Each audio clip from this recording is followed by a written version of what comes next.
Bunyi apa tu? Bunyi barang-barang jatuh je tu. Kan graviti baru je pulih.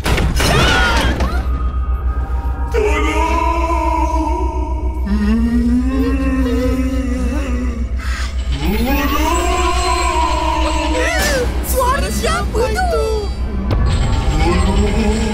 Oh, ada orang minta tolong. Nanti je. Mungkin dia perlukan bantuan untuk beli robot.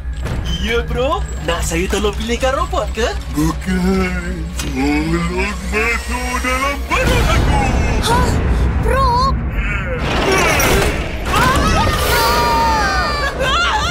Lari!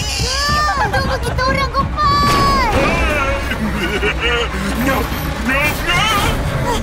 Apa jadi weh? Itu bukan prop ke? Itu bukan perop lah. Kau tak nampak kena makan jus tadi?